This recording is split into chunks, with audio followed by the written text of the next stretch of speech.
हरे कृष्णा कृष्णा कृष्णा हरे हरे, हरे राम राम राम हरे हरे। हरे कृष्णा कृष्णा कृष्णा हरे हरे, हरे राम राम राम हरे हरे।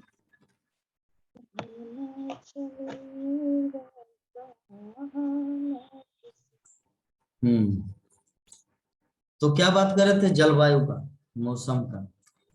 मौसम में अच्छा लगता है जाना। अभी जाएंगे तो बोलेंगे मन अच्छा नहीं लगेगा, पता नहीं क्यों। अरे कल ही आया था फिर आ गया। मेहमान ऐसा होता है क्या?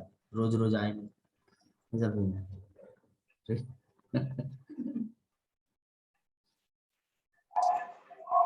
ऐसा नहीं होता है प्रभु जी, अभी बहुत सारे भक्त लोगों से आप नहीं मिले हैं, सब इंतजार कर रहा होगा।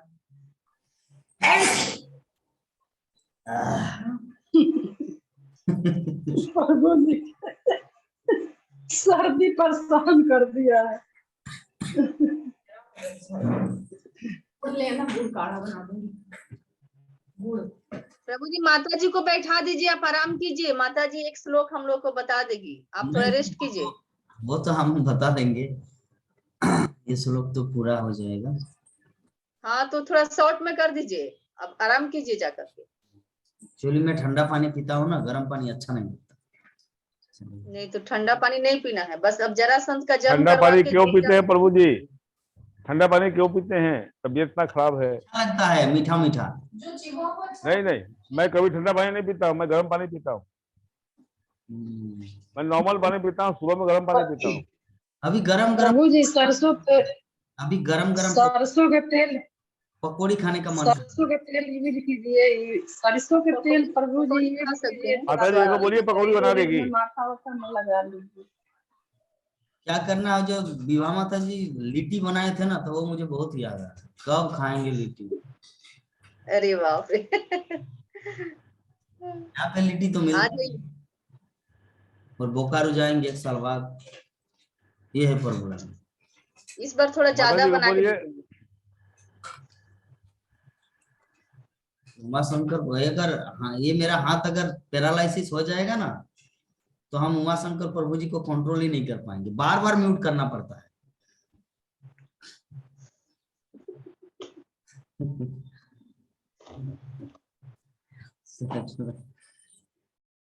तो अभी गरम गरम पकौड़ी खाएंगे, आटा मिला था। बेसन के साथ आटा मिलाने वाला पकौड़ी अच्छा लगता है। ये क्यों बता रहे हैं? जब मैं घर में था, तो गांव में क्या है, वो शुद्ध बेसन का पकौड़ी नहीं मिलता था, आटा मिला के मिलता था। वो 23 साल तक वही खाए थे। 23 साल तक वही खाए। तो 3 दिन पहले आपकी माता जी पकौड़ी बनाए, तो अब थोड़ा सा बेसन था, बोले कि बेसन तो बहुत कम है। तो मैं गमछा पहना हुआ हूँ, अभी दुकान बन जाएगा, रात का समय 8 बजे। तो मैं बोला कि घर में आटा है, आटा मिलाओ। तो आटा मिला के पकौड़ी बनाया और खाया। बाप रे, पूरा 1 थाला पकौड़ी खा ली। तब मैं उनको एक कहानी सुनाया कि लंदन से एक व्यक्ति आया था जो नकली दूध पीता था, सारा जीवन में नकली दूध पिए थे। तो जयपुर के एक होटल में वो रुके, राजस्थान। उस होटल में प्योर गाय का दूध मिलता, शुद्ध गाय का दूध। जिस दिन उसको प्योर दूध का गाय मिला, 1 दिन 2 दिन 3 दिन पिए, उसका पेट खराब हो गया, उल्टी होने लगा, पूरा शरीर गड़बड़ हो गया। तो रिसेप्शन वाले पूछे क्या प्रॉब्लम है? हम लोग तो दूध में तो कुछ मिलाए नहीं, आपका प्रॉब्लम क्यों हो रहा है? बोले कि प्रॉब्लम आप लोगों का नहीं, प्रॉब्लम मेरा है, क्योंकि सारा जीवन में मैं नकली दूध पी के अब बस्त हूँ, और यहाँ पे आके ओरिजिनल दूध मिल रहा है, इसलिए अच्छा नहीं लग रहा है। तो वही चीज माता जी आपका, कभी कभी शुद्ध बेसन का पकौड़ी बनाते तो पूरा नहीं खा पाता। उस दिन आटा और बेसन मिला के जो पकौड़ी बने तो पूरा 1 थाला खा ली। तो ये होता है अभ्यास। इसीलिए श्रील प्रभुपाद बोलते हैं habit is the second nature. अभ्यासी व्यक्ति का दूसरा नेचर बन जाता है। हाँ? खा रहे तो गड़बड़ नहीं ना हुई? क्या गड़बड़ तो नहीं ना हुआ? खा लिए मैंने, खा लिए तो गड़बड़ नहीं ना हुआ ना? कैसे गड़बड़ होगा? 23 साल तक वही पकौड़ी खाए थे। ब्रह्मचर्य आश्रम तो 2014 में ज्वाइन की, उससे पहले का जीवन घर में था। तो आटा मिक्स वाला पकौड़ी खाए थे, इसलिए अच्छा लगता था, ज्यादा करके खाते थे। थोड़ा सा चिमर टाइप के होता है। हाँ, तो जो भी है, तो क्या चर्चा क्या कर रहे थे, जरासंध का। हम लोग जानते हैं थोड़ा बहुत जरासंध के बारे में। हाँ, जरासंध था, उनका पिताजी का नाम था बृहद्रथ राजा, जो मगध जो है मतलब बिहार के एक शक्ति संपन्न राजा थे। तो उसने काशी के राजा की 2 पुत्रियों से विवाह किया था, किंतु उसको कोई पुत्र नहीं था उनका। तो दोनों पत्नियों से कोई पुत्र उत्पन्न न होने से निराश होकर राजा अपनी दोनों पत्नियों के साथ जंगल में जाकर तपस्या करने लगा। देखिए, तपस्या से सब कुछ प्राप्त होता है। तपस्या की ऐसा चीज है, चाहे राक्षस करे या देवता करे। कल के क्लास में हम यही बोले थे मायापुर टीवी में, कि तपस्या की ऐसा चीज है, कोई भी व्यक्ति करे फल तो मिलता ही है। तो बृहद्रथ जो राजा थे, जब कोई पुत्र संतान नहीं थे, देखिए प्राचीन काल और आज का जो समय है इसमें कितना डिफरेंस है। आजकल लोग बच्चा चाहते नहीं, और प्राचीन काल में लोग बच्चे के लिए मरते थे। प्राचीन काल में लोग बच्चे के लिए मरते थे कि काश मेरा एक पुत्र होता। क्यों पुत्र के लिए वो लोग क्यों उतना टेंशन लेते थे? क्योंकि प्राचीन काल में मुक्ति पाने का कोई दूसरा रास्ता नहीं था पुत्र के अलावा। बात को समझ रहे हैं ना? ऑप्शन होता ना, जैसे लिफ्ट तो अभी अभी आया, पहले सीढ़ी था। तो जब एक सीढ़ी में जब काम चल रहा तो लिफ्ट में जाएंगे, लिफ्ट बंद है तो सीढ़ी में जाएंगे, 2 ऑप्शन होता है। तो वर्तमान कली युग में दोनों ऑप्शन है। अगर बेटा न भी हो कोई बात नहीं, भगवान की भक्ति करेंगे, भगवत धाम चले जाएंगे। लेकिन प्राचीन काल में वो सुविधा नहीं था, पुत्र होना है, नहीं तो उद्धार का कोई रास्ता नहीं। एक ही सीढ़ी, नो लिफ्ट। समझ रहे हैं बात को? तो इसीलिए प्राचीन काल के राजा महाराज लोग इतने चिंतित रहते थे। दशरथ महाराज कितना चिंता किए थे बेचारा, काश एक पुत्र होता। एक पुत्र क्या, 4 पुत्र हो गया। लोग भगवान की भक्ति करेंगे तो सब मिलेगा। चित्रकेतु, और भी हम लोग एकादशी व्रत कथा में बहुत सारे ऐसे घटना जानते हैं, जो पुत्र के पिपासु सभी। तो ये जो बृहद्रथ राजा थे, ये राजा की 2 पत्नी थी, और दोनों के गर्भ से कोई संतान उत्पन्न नहीं हुआ। तो पहले तो ऐसा कोई डॉक्टर के पास थोड़ी जाएंगे, चलो कलकत्ता हॉस्पिटल में जाकर दिखाएंगे क्यों बच्चा नहीं हो रहा है। वो लोग एकमात्र शरण भगवान की तपस्या, शिव की तपस्या, ब्रह्मा की तपस्या, भगवान विष्णु की तपस्या। इस तपस्या के द्वारा अगर कुछ हो तो वहां पर एक महर्षि ने उससे पुत्र प्राप्त करने का एक वरदान दिया, और रानियों को खाने के लिए आम दिया। जैसे माता जी अभी बोल रहे थे आम के सीजन में आइए तो सब कुछ संभव है। तो एक आम दिया, और रानियों ने आम खा लिया तो शीघ्र ही गर्भिणी हो गई। तो राजा अत्यंत प्रसन्न था कि रानियां गर्भवती है, किंतु जब समय पूरा हुआ तो दोनों रानियों के गर्भ से 2 भागों में विभाजित एक बालक उत्पन्न। ये तो ठीक है, चलिए भाई बच्चा उत्पन्न, मतलब चलिए गर्भधारण हो गया। लेकिन मैटर ये है कि आम का आधा आधा खाए थे, एक आम था। तो यही होता है ये जगत। मेरे गुरु महाराज श्रीमद् भक्तिचार्य स्वामी गुरु महाराज बोलते थे, ये संसार में जो चीज नहीं है उसके लिए भी हमारा दुख है, और जो चीज नहीं है उसके लिए हम आकांक्षा करते हैं, वो जो मिल जाते हैं फिर भी दुख है। गुरु महाराज एग्जाम्पल दिए भीष्मदेव का। भीष्मदेव ने दासराज, जो सत्यवती का पिता था, दासराज। सत्यवती मतलब जो पराशर की पहली पत्नी, जो डिवोर्स हो गए थे और बाद में शांतनु महाराज से शादी किया। तो पराशर तो सत्यवती का जो पिता दासराज, उन्होंने शांतनु महाराज को क्या कंडीशन दिया? उन्होंने कंडीशन दिया कि मैं अपनी पुत्री तुमको दूंगा, इसके लिए एक शर्त, मुझे अभी एग्रीमेंट साइन पेपर में साइन करके जाना है। तो शांतनु महाराज बोले कि बोलो। बोले कि इसके गर्भ से जो बच्चा उत्पन्न होगा वो राजा बनेगा। तो अभी तो उस समय तो कुछ जवाब नहीं दे पाए। फिर 1 दिन 2 दिन 3 दिन निराशा, तो भीष्मदेव समझ गए कुछ तो गड़बड़ है मेरे पिताजी का। तो भीष्मदेव डायरेक्ट उनके पास आए रात के अंधकार में। तो बोले कि क्या बात है, मेरे पिताजी इतना खामोशी, इतना दुखी उदास क्यों रहते हैं, व्हाट इज द प्रॉब्लम? बोले कि तुम्हारे पिताजी का खुद का प्रॉब्लम है, क्योंकि वो मेरे वचन को पालन नहीं कर रहे। हाँ, उनको मैं बोला था कि इनके गर्भ से जो व्यक्ति उत्पन्न होगा, जो पुत्र उत्पन्न होगा वो राजा बनेगा, लेकिन वो तो मुझे एग्रीमेंट साइन नहीं कर रहे, क्या करूं? तो बोले कि वो ऐसा दे ही नहीं सकता, क्योंकि मैं ऑलरेडी, मुझे वो युवराज बना चुके हैं, और मेरे होते हुए किसी दूसरे को कैसे वो युवराज बना सकते हैं जब तक मैं न चाहूं। तब भीष्मदेव उनको वचन दिया कि मैं आपको ये इच्छा पूरा कर रहा हूं कि आपके बेटी के गर्भ से जो पुत्र उत्पन्न होगा वही राजा बनेगा हस्तिनापुर का। तो दोनों पुत्र उत्पन्न हो गए यथा समय में। चित्रांगद तो मर गए जाके जंगल में जाके फाइटिंग करते करते, और विचित्र बीर्ज का प्रॉब्लम हो गया, क्योंकि छोटा सा बालक, सुंदर सुंदर पत्नी आ गई, और कंट्रोल कुछ पावर नहीं है कि कितना लिमिट मात्रा में क्या करना चाहिए। पति पत्नी का सहवास, संगम, सेक्सुअल लाइफ, उनको कोई कंट्रोल सीमा पता नहीं। टीबी रोग हो गया, वो भी मर गया।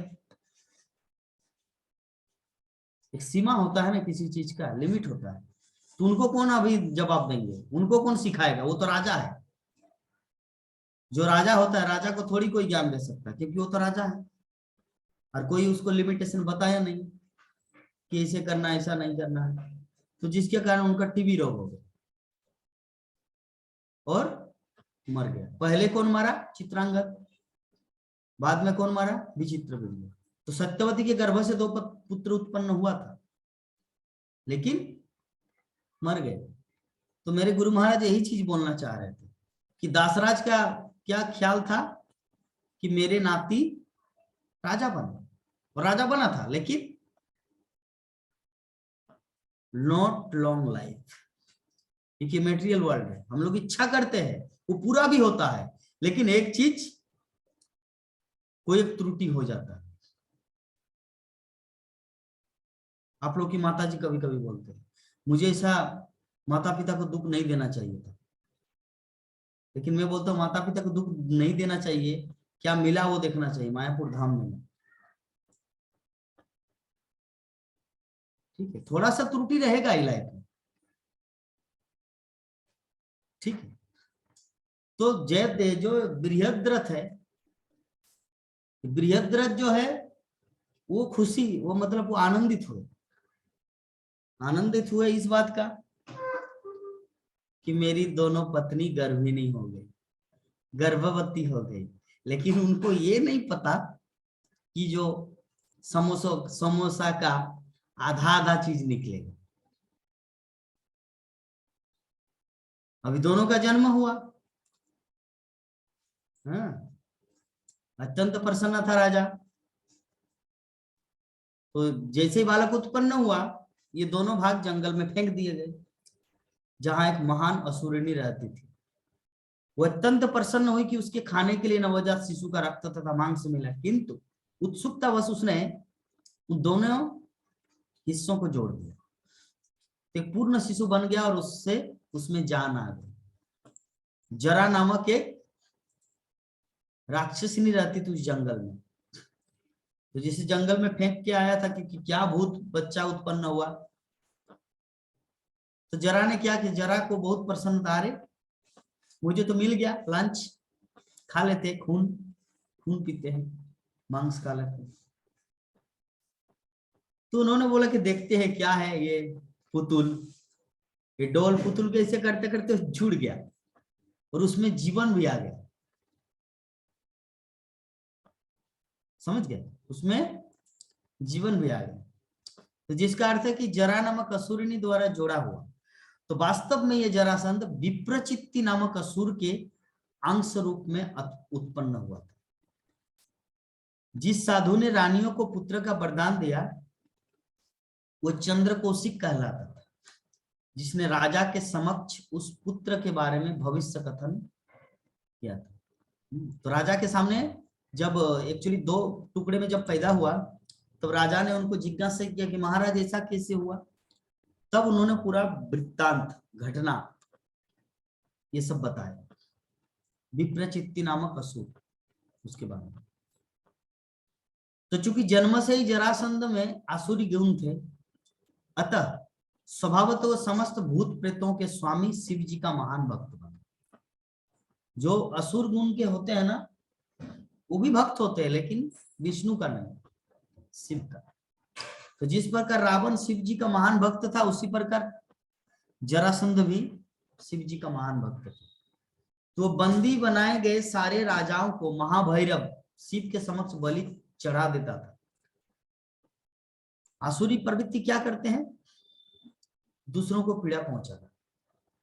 तो जब किसी राजा को वो परास्त करते थे तो शिव जी के समक्ष उनको नर बलि देता था, नर बलि चढ़ाते थे, ठीक। इस तरह अपनी सैन्य शक्ति से उसने अनेक छोटे छोटे राजाओं को हराकर उन्हें बंदी बनाकर महाभैरव के समक्ष बलि चढ़ा दिया था। तो महाभैरव या काल भैरव के अनेक भक्त बिहार प्रांत में पाए जाते हैं, जो पहले मगध कहलाता था। श्रील प्रभुपाद तात्पर्य में लिख रहे हैं कि बिहार प्रांत पहले मगध कहलाता था।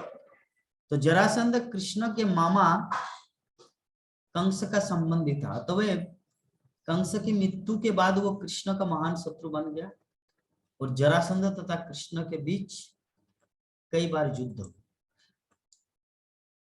तो जरासंध कृष्ण के प्रति बैरी भाव क्यों हुए, क्योंकि कंस का मृत्यु का कारण है कृष्ण, और कंस की जो 2 पत्नियां थी वो जरासंध की बेटी थी। तो दामाद का खून किया, दामाद को मारे कृष्ण, इसीलिए कृष्ण का शत्रु बना जरासंध।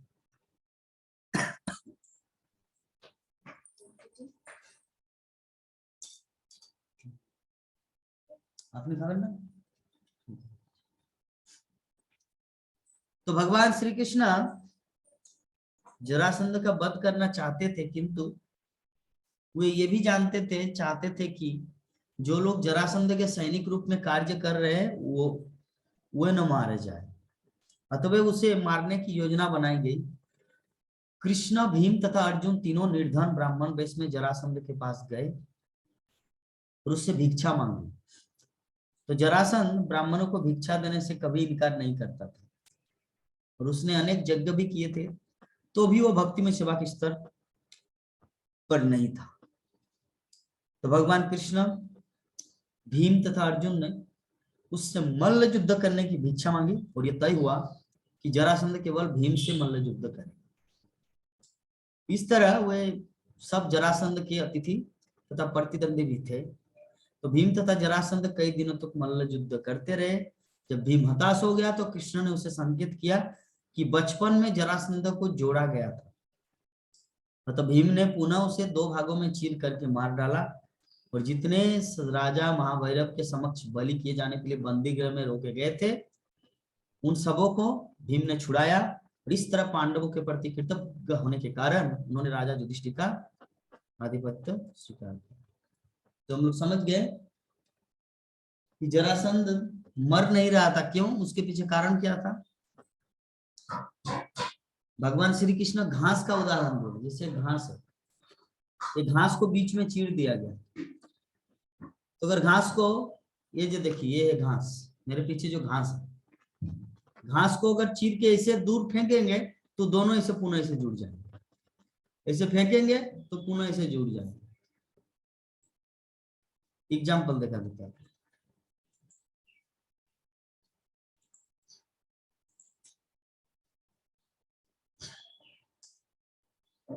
ये घास है, इसको दो भागों में विभक्त किया गया, दो भाग। तो जैसे ही घास को दो भागों में विभक्त किया तो ये निकट आए और ये भी निकट आए और पुनः वो जुड़ जाते हैं, फिर बन जाता है जरासंध। ठीक है। तो भगवान श्री कृष्ण क्या किए, भीम को समझाया, घास का उदाहरण देते कि घास जो ऐसे है इसको तोड़ो और इसको फेंको इधर और ये वाला हिस्सा को फेंको इधर, तो इधर इधर फिर जुड़ेगा। बात को समझे? घास को अगर ऐसे फेंक दे रहे तो पुनः आके जुड़ जाए, लेकिन घास को अगर ऐसे कर दे तो इधर से जुड़ेगा नहीं। ठीक है। तो भगवान श्री कृष्ण घास को ऐसे ये किए और इधर फेंके और इधर फेंके और भीम ने इशारा समझ गए। तो जरासंध के बॉडी को उनके दो भागों में इसको विभक्त किया और एक पांव इधर फेंके और एक इधर फेंके, ऐसे। फिर वे जुड़े ही नहीं, जरासंध मर गए। तो जरासंध ने जितने सारे राजाओं को बंदी बना के रखा था कि जैसे ही 108 होगा या 1008 होगा एक साथ बलि देंगे, उन सबों को छुड़ाया। देखिए जो असुर होते हैं ना, उसके पास कितना भी अच्छा दिव्य गुणावली क्यों ना हो, कुछ ना कुछ ऐसे त्रुटि रह जाती। इधर दान करता था रोज सुबह सुबह जरासंध, और इधर इतने सारे राजाओं को बंदी बना के रखा था बलि देने के लिए। तो असुर का कुछ ना कुछ त्रुटियां रहते हैं। श्रील प्रभुपाद इस संबंध में विवेकानंद को उदाहरण दिए कि विवेकानंद एक तरफ कंबल बांटते थे गरीबों को और एक तरफ सांड का बलि देते थे, उनके इंस्ट्रक्शन से दिया जाता था। तो एक तरफ गरीब जनता को कंबल बांट रहे और एक तरफ निरीह पशुओं को हत्या किया जा रहा है। तो श्रील प्रभुपाद वहां पे तात्पर्य में लिख रहे हैं कि अगर कोई व्यक्ति शास्त्रों के जो सार है उसको अगर समझ ना पाए गुरु परंपरा तत्व से, तो कितना ही बड़ा विद्वान क्यों ना वो त्रुटि करेगा। और विवेकानंद ने त्रुटि किया था।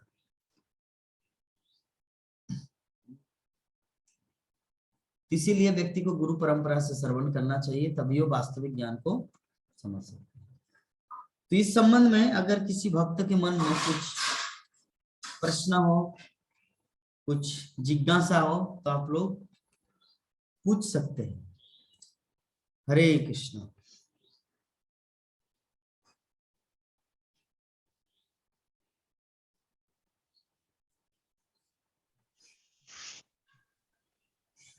हरे हरे कृष्ण कृष्ण प्रभु। प्रभु जी। बोलिए मत। बोलिए बोलिए। पहले दीवा माता जी बोलेंगे, ठीक है, बोलिए मत। अरे माता जी आप बोलिए।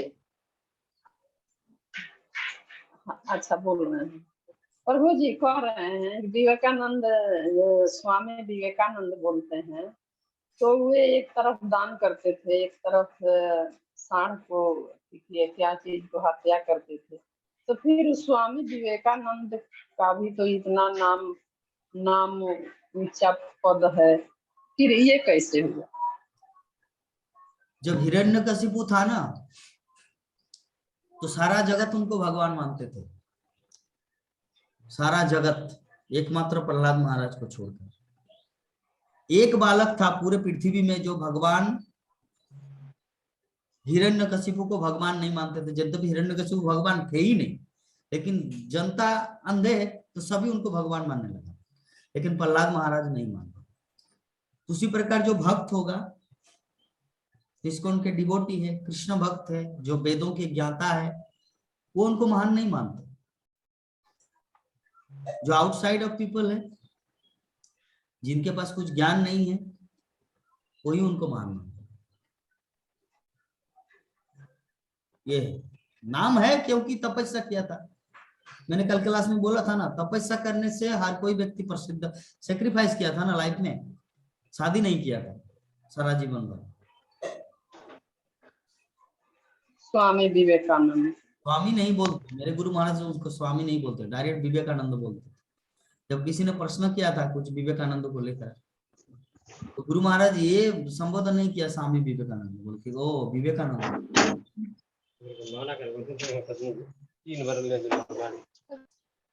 तो स्वामी वही व्यक्ति बोलेंगे जो उनके बारे में नहीं जानते।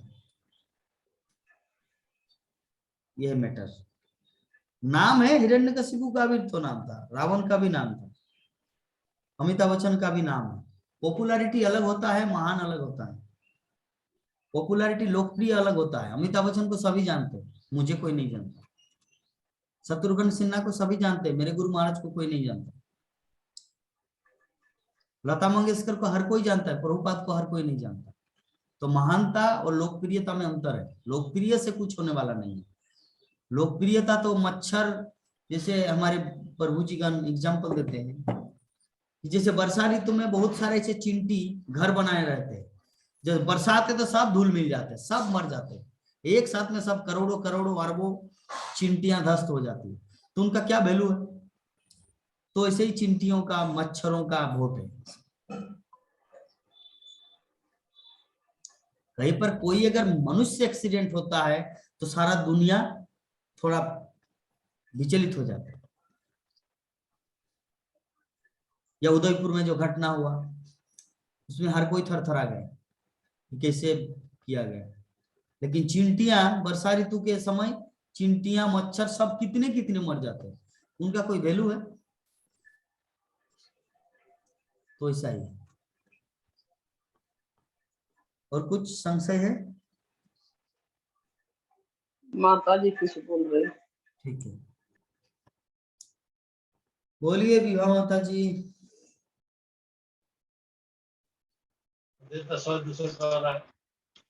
हरे कृष्ण प्रभु जी। हरे कृष्ण। जैसे प्रभु जी, भगवान श्री कृष्ण जब अपने धाम को चले गए तो ये पांडव लोग इतना चिंतित क्यों थे? जैसे हम लोगों के लिए बताया जाता है कि भगवान तो सब जगह विद्यमान है, तो उन लोग तो इतने शुद्ध भक्त थे, तो उन लोग को भी तो पता है ना कि भगवान तो शरीर से गए नहीं है, यहाँ पर हैं, फिर भी उन लोग इतना चिंतित क्यों थे?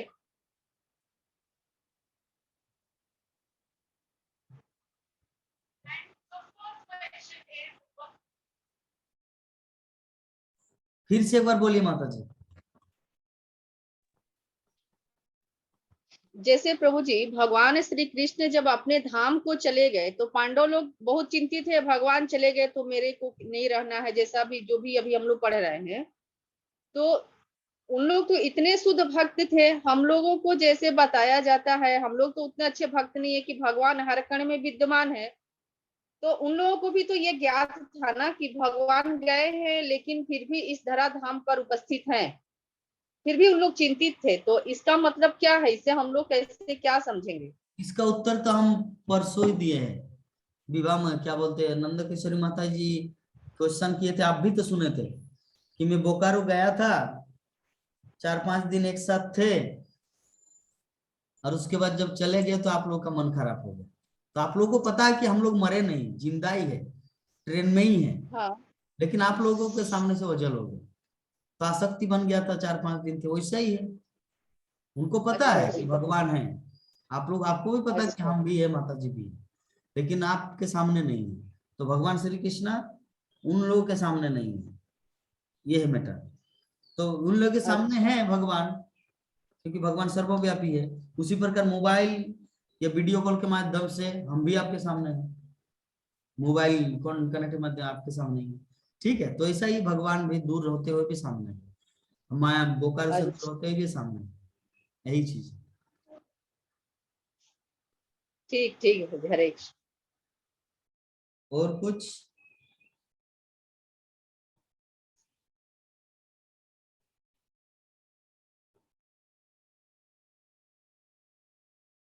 प्रभु जी का क्या प्रश्न है, उमाशंकर प्रभु जी का? कुछ नहीं प्रभु जी।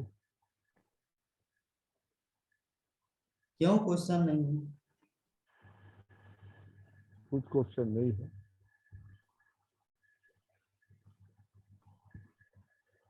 तो दिन से तबीयत ठीक नहीं है। आपका तो यही बहाना है, कुछ भी क्वेश्चन करने के बोलेंगे एक दूसरा बहाना घुसा देंगे। नहीं बहाना क्या करना है प्रभु जी। बहाना क्या, कुछ तो एक बोलना चाहिए। प्रभु जी हम रात में सोचते हैं कि भगवान क्या सच में है? किसी भी तरह का तो प्रश्न हो सकता है ना, उसमें शरीर क्या है, तबीयत क्या खराब है, उससे क्या मतलब है? मेरा भी तो तबीयत खराब, फिर भी तो क्लास दे रहा हूँ, तो एक क्वेश्चन नहीं कर पाएंगे? मैं इतना बक बक कर रहा हूँ, समझना है ना, तो क्वेश्चन करने से अच्छा लगता है। वो तो मैं समझता हूँ, उससे नॉलेज ही बढ़ता है। हाँ, तो चलिए, आप तो क्वेश्चन किए थे कि जन्माष्टमी कैसे मनाया जाए। जन्माष्टमी के लिए सुबह से लेकर रात 12 बजे तक कुछ नहीं खाना है, सिर्फ पानी पीना है। लेकिन हम जो दवा खाते हैं उसको क्या करेंगे? तो ठीक है, तो आप दवा खाना, जो खाते हैं वो भी खाना, कोई बात नहीं। तो अगर वहां पे कोई सेंटर है क्या सामने? नहीं तो पटना इस्कॉन चले जाइए। पटना इस्कॉन? जहाँ पे जन्माष्टमी मनाया जाएगा वहां पर जाइए, नहीं तो हमारे साथ नेपाल चलिए। ना ना बाबा, आपको ले जाएंगे फिर एक झमेला। प्रभु जी मुझे लिफ्ट उठना नहीं आता, मुझे सीढ़ी चढ़ना नहीं आता, मुझे एसी रूम चाहिए, बहुत झमेला होगा। आप अपने घर में ही रहिए। और मायापुर नहीं, टीवी सीढ़ी जो है, नहीं, आप जो सीढ़ी चढ़ना नहीं आता ऐसा बात नहीं है। मेरा हालत क्या आपको पता नहीं है ना। मैं ऑक्सीजन लगा कर रखता था और मैं ज्यादा चल नहीं सकता हूँ। मैं मायापुर से आया था तो मेरी हालत बहुत खराब हो गई थी। इसीलिए घर मेरा में शरीर रहिए। साथ मायापुर मेरा टीवी शरीर देखता रहना, सब समय मायापुर टीवी देखता रहना यूट्यूब में, जो जो प्रोग्राम होता है। मेरा शरीर साथ नहीं देता है प्रभु जी। मेरी तबीयत का मेरा हार्ट अटैक भी हो चुका है, ये आपको बताया था मैं। ठीक है, और अकेले रहता हूँ मैं घर पे। ठीक है, ठीक है। तो चलिए आज की कथा को यहीं पर विराम देते हैं। ठीक है। वाञ्छा कल्पतरुभ्यश्च कृपा सिन्धुभ्येव च पतितानां पावनेभ्यो वैष्णवेभ्यो नमो नमः। हरे कृष्णा कृष्णा कृष्णा हरे हरे। कृष्ण हरे हरे, हरे हरे राम राम हरे राम राम राम हरे हरे। जय जगत गुरु शिल प्रभुपाद की की जय। जय। अनंत कोटि वैष्णव भक्त बिंद की जय जय अनंत गौर भक्त बिंद की जय। जय गौर प्रेमानंदे। हरि हरि हरि हरि बोल। हरि हरि बोल, हरि बोल हरि हरि हरि बोल, बोल हरि हरि हरि बोल। हरि बोल।